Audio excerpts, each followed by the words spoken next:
Nam mô Chúa xứ Nguyên Nhung, thánh mẫu tác đại chứng minh.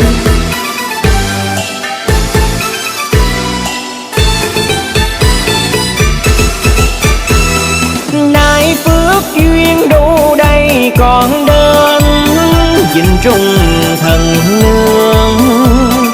Con thắp lên hương long còn khấn, đôi câu trần sinh.